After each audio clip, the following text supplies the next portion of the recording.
Hey, what's up guys? Thomas Gold here, and today I'm going to show you a little bit how we made What It Feels Like, my track, together with Crimson and Flare mode. Let's do this. So first of all, you have all the tracks here. You got the kick, the drums, that's how we separate it and how I normally produce bass, drop sounds, extra sounds, guitars, bell, the flute is here, the violin, and of course the vocal, and all together it sounds like this.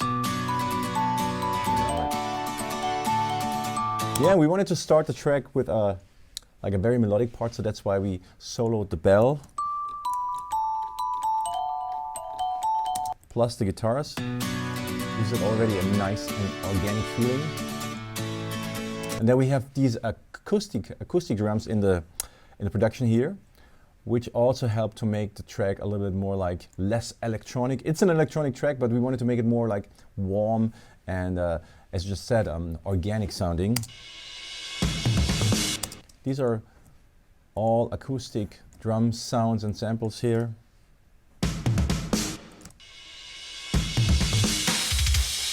That's the middle 8 part, and then we have the main kick, which is basically this one here.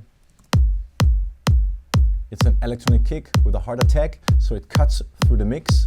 You can hear it when you put it all on. You can hear the attack of the kick, and it really has to cut through the mix to drive the whole track. And also we have the bass here. Yeah, decent amount of side chaining in there. It's very stereo, it's warm, and also again it's not too harsh, so it fits into the mix. And then we have the drop leads here, which are brass sounds.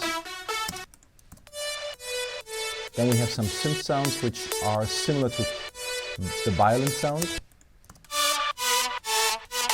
Some ravey sounds with strong side chaining, and then we have the piano. It's just giving some accents to the drop, and altogether sounds like this.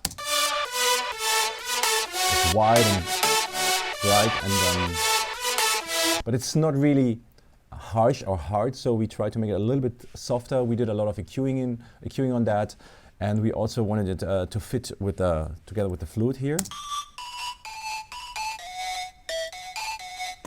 And as we come from the bells and the violins here and the guitars. This is right before the drop. This has to lead into the drop, so there has to be a kind of a connection. I'll show you what it feels like. I'll show you what it feels like to be bad. And as you can see, it all fits together. It's kind of like one kind of area of sound where we are working. And yeah, let me see what else we have. The vocal, that's the lead vocal here. Crimson did an amazing job. Darling, don't be scared, baby, let's go anywhere. A little bad won't do you. And then we have some additional vocals.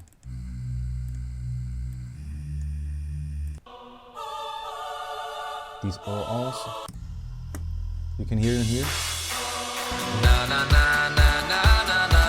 They're kind of like driving or moving the vocal forward.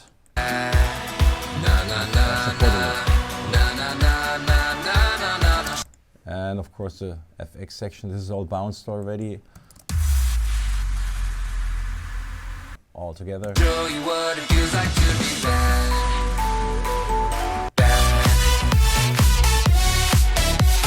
Yeah, that's pretty much how we built the track. It's a lot of instruments are already included within these bounces here. And I will show you on another project how I process the vocal. But first of all, I want to show you what we did for the mastering. I started with a Q3 here from FabFilter. Show you what it feels like to be bad. And it cleans up the frequency range around 200 Hertz here, because it was a little bit too much going on here when everything is playing together.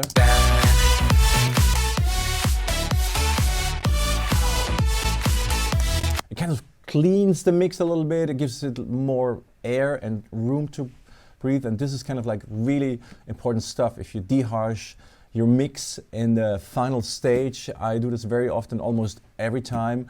It just depends where you put it, which frequencies. You can do this with one frequency like I did here, and very often happens that you have something here going on which is too much, like 5K, kind of a build-up.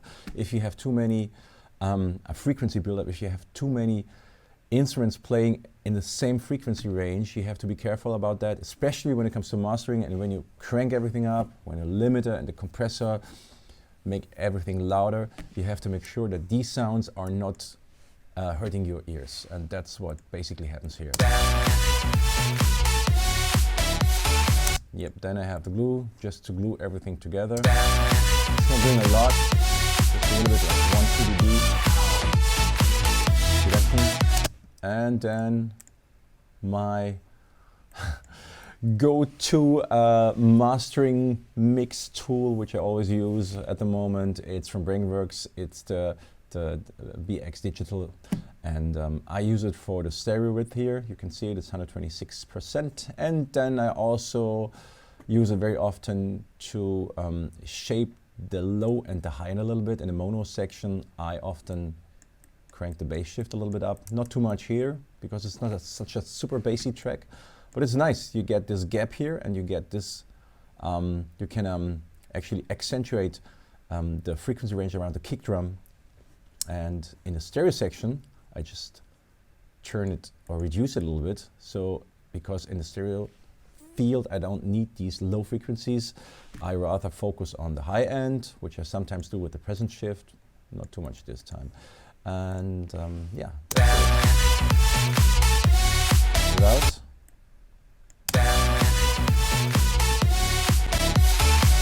You can hear there's a difference already. It's really nice stereo width, and it's warm, and has this kind of like loudness effect to it. So it's more bass, more presence, but less mids. And then of course some limiting. My favorite limiter at the moment for the final limiting stage is the L2. I use a lot of look ahead, and I put in the modern style. Right now the oversampling is off, but when it comes to finally bouncing it, I turn on the 32 times model. Just right now my computer won't maybe accept that, because it's just eating too much of the CPU, so I just turn it off right now. And then the Ozone 9 is doing a little bit of equalizing. As you can see, I have take away a little bit of the low end, and I might crank up the 100 Hertz area a little bit, and take out of some of these here between 300 and 600, and then yeah, the high end. I'm not sure yet what we did at the end, but we might have cranked up a little bit here. Then of course I use a multi-band compressor. I'm not going too hard on it, as you can see. Too much happening. I'm just like gluing together the frequency bands, and I'm smoothing everything out a little bit. And then we have the dynamic EQ.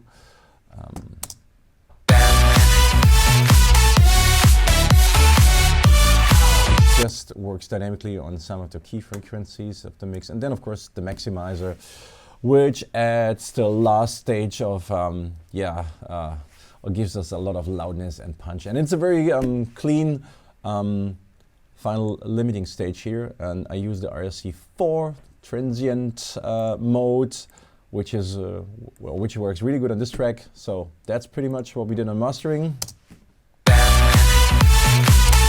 And that's it for this part. I see you guys next time. Enjoy our track. Thomas Gold out of here. Cheers, ciao, and bye-bye.